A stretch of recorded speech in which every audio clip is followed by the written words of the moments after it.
c'est bientôt de la fin de l'année. Hein. Nous sommes au mois de décembre. C'est bientôt la fin de l'année 2023. Bientôt, nous allons entamer avec l'année 2024. Et décembre, c'est le mois du bilan. Et c'est le mois où on prend aussi les engagements. Donc, sur cette vidéo, j'aimerais partager avec vous 2 business ultra rentables, plus rentables que la bourse, l'immobilier et la crypto-monnaie. Tu es tenté de te poser la question, mais quel est le business, ou quels sont ces business-là qui puissent être plus rentables que la bourse, l'immobilier et la crypto-monnaie? Donc, reste sur le bout de cette vidéo afin que je puisse partager avec toi le secteur qui va comme ça, en 2024, te donner 2 business qui sont plus rentables que tous les business que tu entends parler du moment. Mais c'est surtout le mindset ici que j'aimerais partager avec toi. Parce que je vois encore plusieurs qui vont recommettre la même erreur que cette année 2023, que les années précédentes. Beaucoup sont déjà en train de commettre cette erreur-là en pensant qu'aller faire le business, on va uniquement avec l'option, on vient chercher l'argent.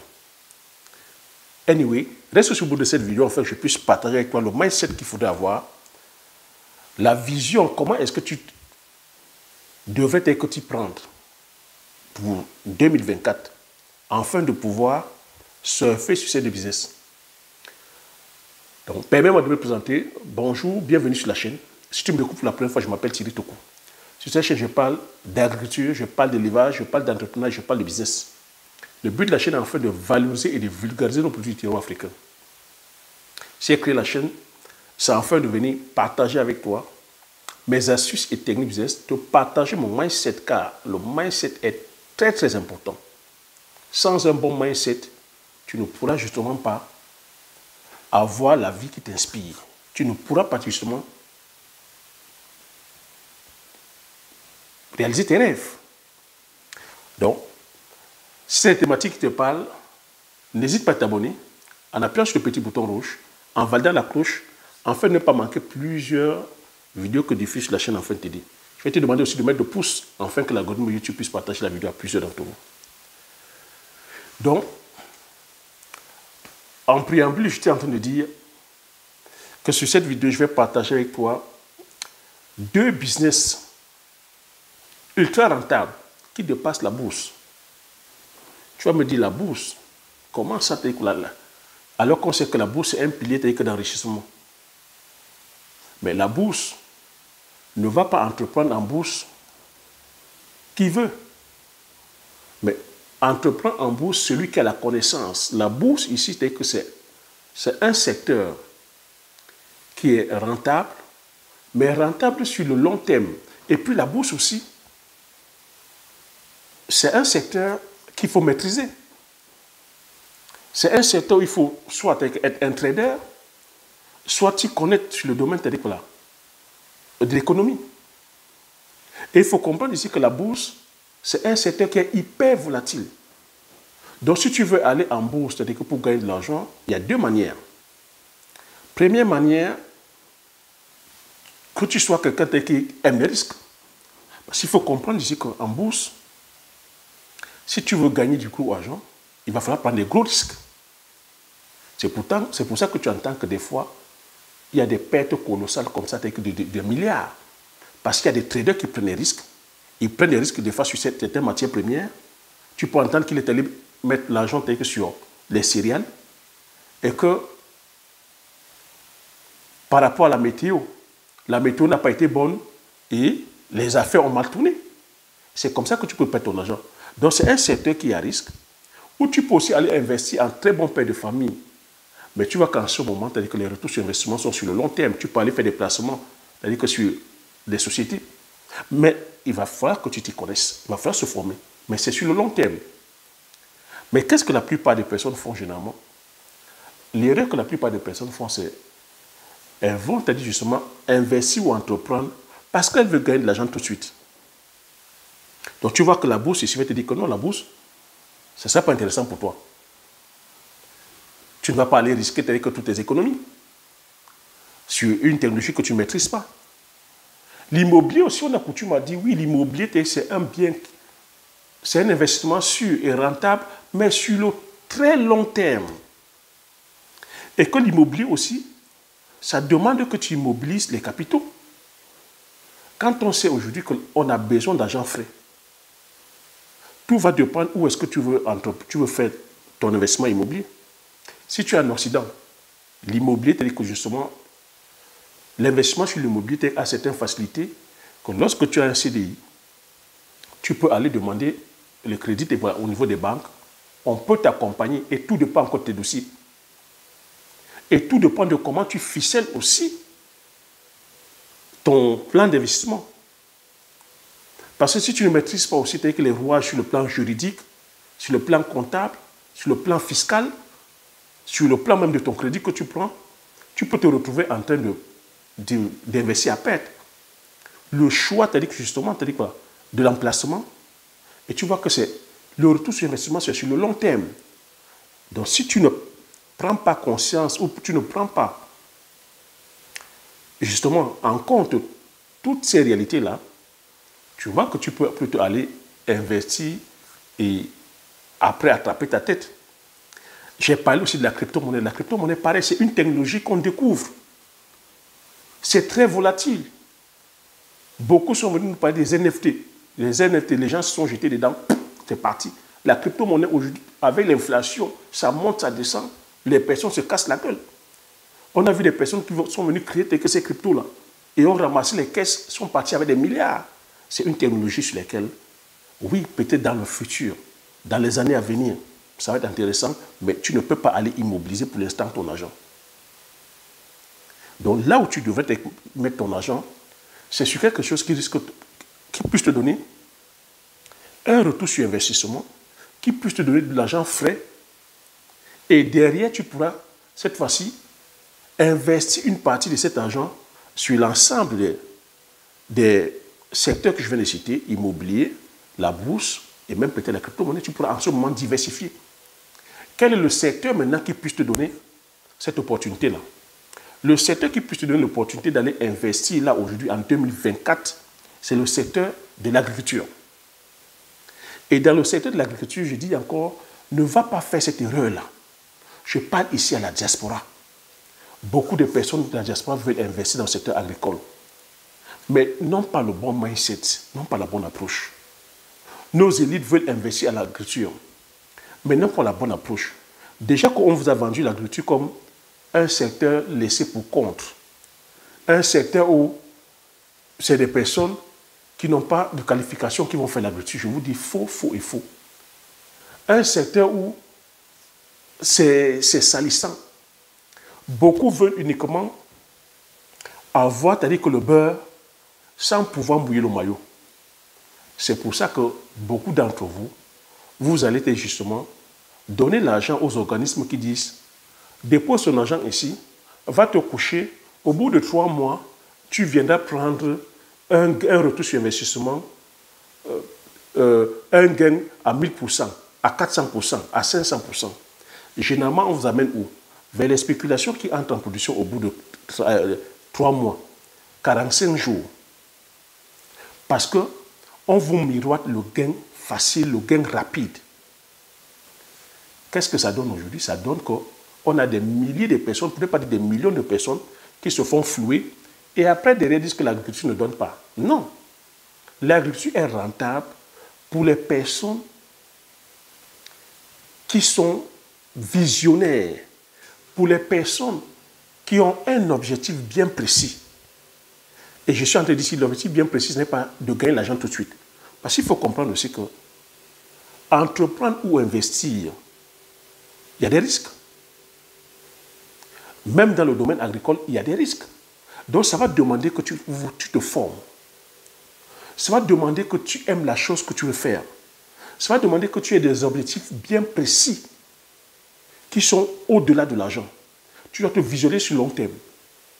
Tu dois dire que ce projet, ça doit être un projet qui vient impacter ta vie, impacter la vie des personnes qui t'entourent. Ça doit changer ta vie sur le plan financier. Ce projet doit permettre l'épanouissement de ta famille.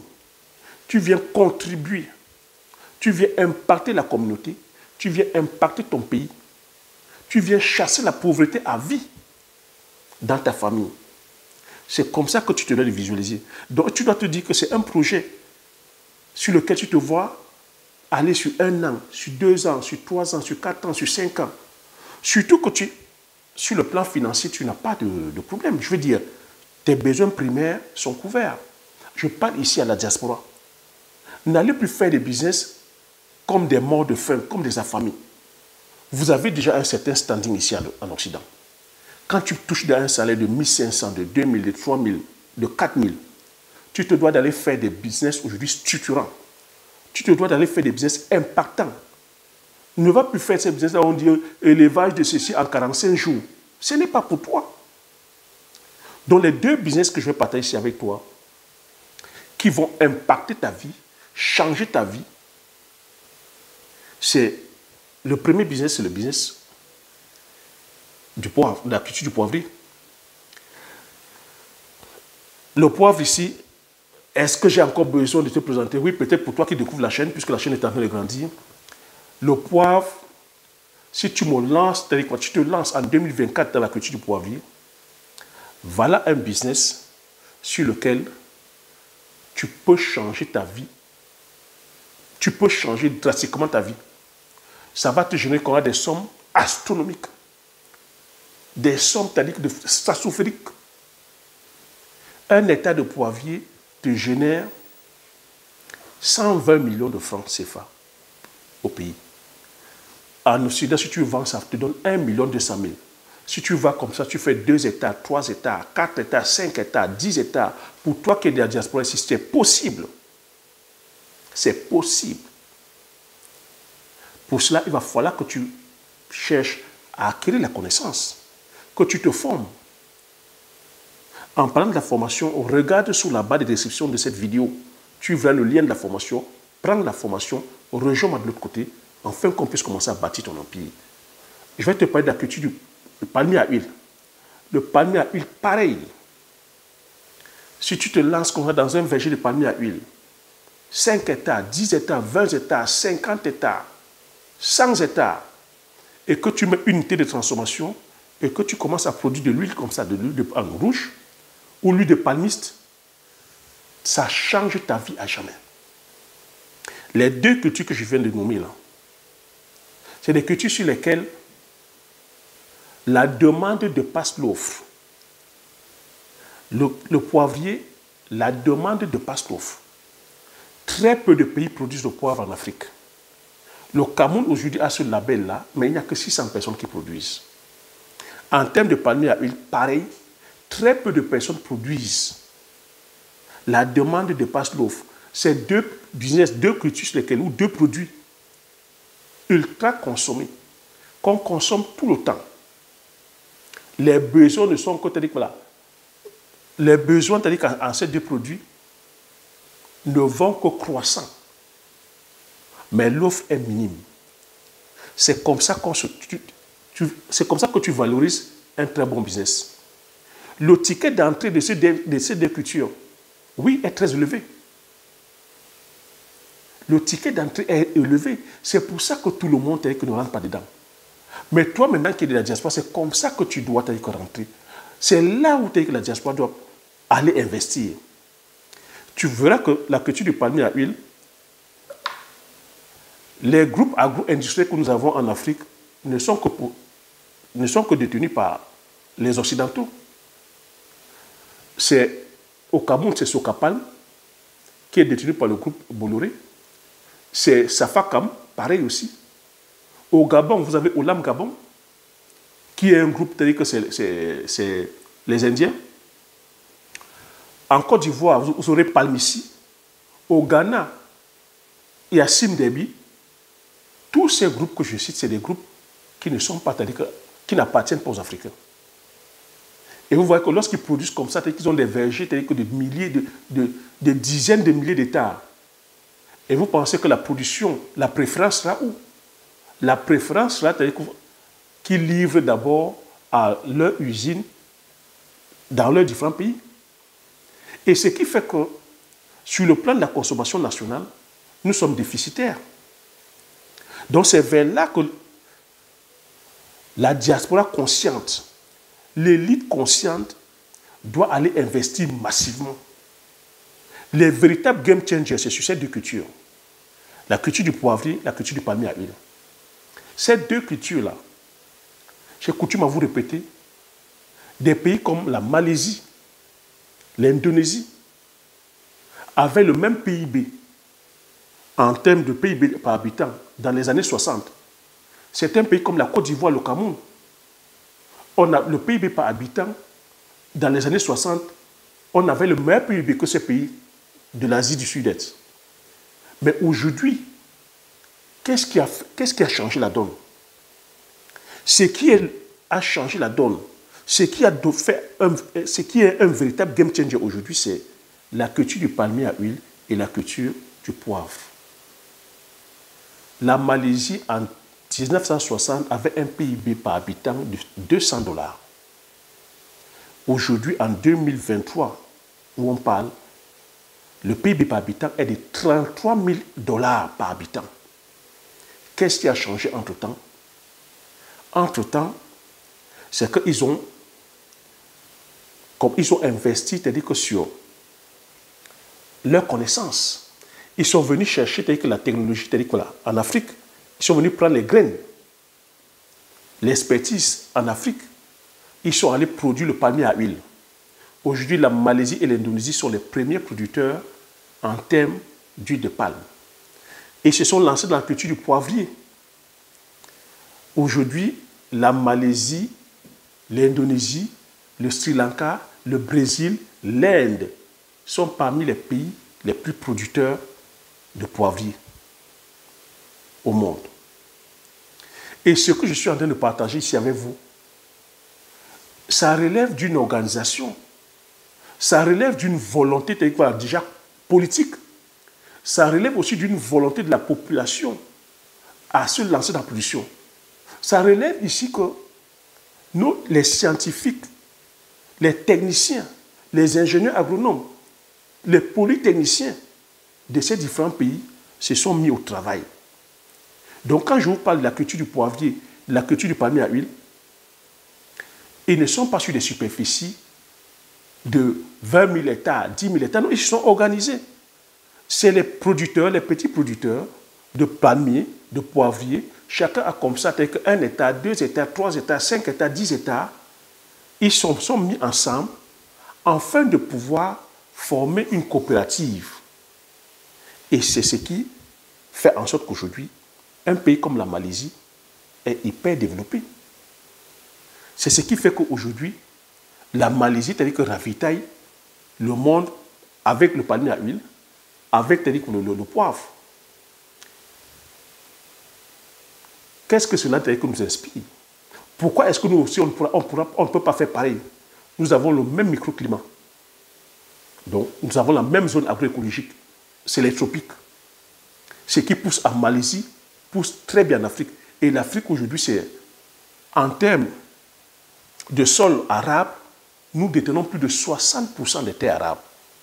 Donc, vous voyez qu'aujourd'hui, il suffit juste de la volonté, il suffit juste qu'on ait le bon mindset, il suffit juste qu'on accepte de payer le prix, il suffit de ne pas aller vers la facilité, d'avoir voilà, une politique agricole commune à l'Afrique, d'avoir une vision, d'avoir un cap, et de se dire qu'on travaille aujourd'hui afin de pouvoir laisser un héritage aux enfants de nos enfants. L'avantage avec ces deux cultures, c'est que c'est des cultures qui sont pérennes, qui vont sur plus de 80 ans. Et quand on sait aujourd'hui que le monde aujourd'hui, géoéconomique, géostratégique, géopolitique, nous sommes assez bousculés avec les événements aujourd'hui sur le plan migratoire, je vais te dire que marquer un très grand accent sur la diaspora française et sur l'ensemble des diasporas.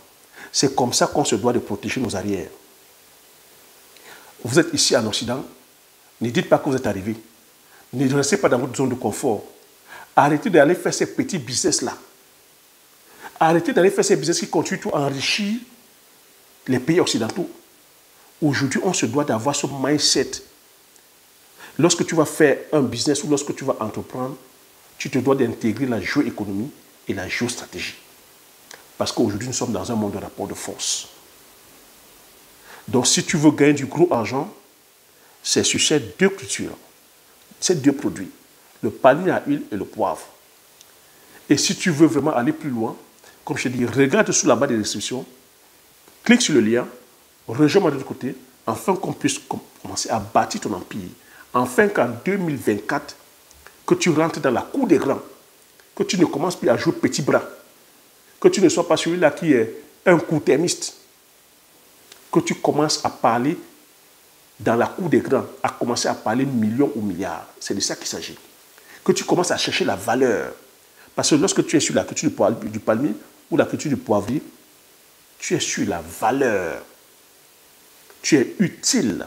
Parce que s'il manque de l'huile de palme dans nos foyers, c'est la crise. Qu'est-ce qu'on peut faire sans huile? S'il manque le poivre, tout est gâté. Donc tu vois que lorsque tu es dans cette position-là, tu es utile à la nation, tu es utile pour ton continent, tu es utile pour le monde. Tu ramènes les devises.